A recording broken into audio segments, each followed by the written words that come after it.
کیا ہمیشہ سے مرثیے کا ہر بند 6 مصروں پر مشتمل ہوتا تھا یا اسے کسی اور شکل میں بھی لکھا جاتا رہا؟ دیکھیے مرثیے کی تاریخ اگر شروع سے دیکھی جائے تو وہ مسدس میں مرثیہ تو بہت بعد میں آیا۔ مرثیہ اسی طرح ہوتا تھا جیسے غزل میں 2 مصرے ہوتے ہیں، سلام اسی طرح لکھے گئے، پہلے 2 مصروں پر مشتمل مرثیے ہوتے تھے۔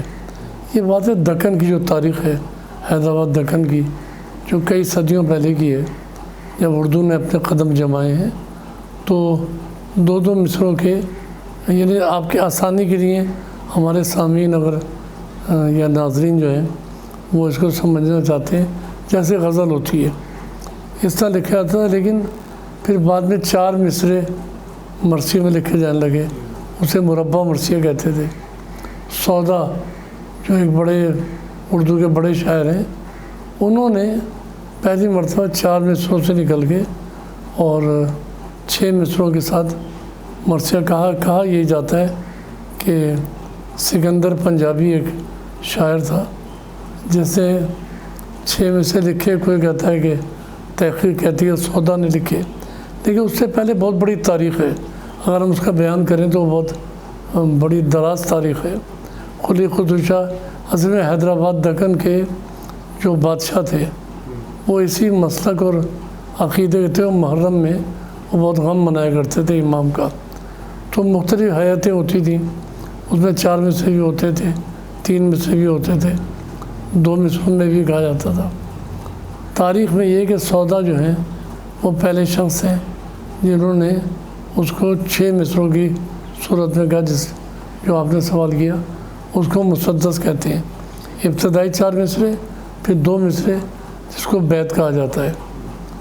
اس کی بہت اچھی شکل 1900 کی آئی، لیکن اب آپ یہ پوچھ رہے ہیں کہ اور حیات میں، تو پھر ہم عہد جدید تک آ جاتے ہیں۔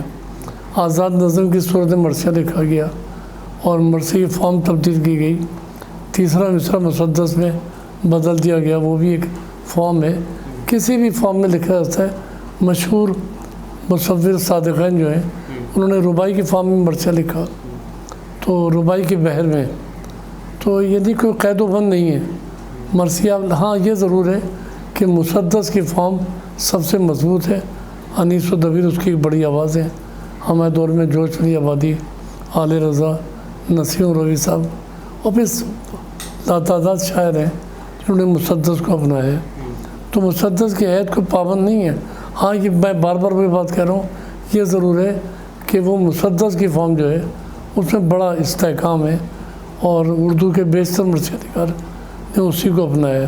خاندان انیس کے شعراء، خاندان دبیر کے، خاندان عشق تعشق اور خاندان شمی امروی ہے، ان سب کے مسدس میں مرثیے ملتے ہیں اور آج بھی لکھے جاتے ہیں۔ تو کوئی، جیسے میں نے کہا کہ اس کے لیے کوئی حیات حتمی نہیں ہے، لیکن مسدس ایک مضبوط حیات ہے اس کی۔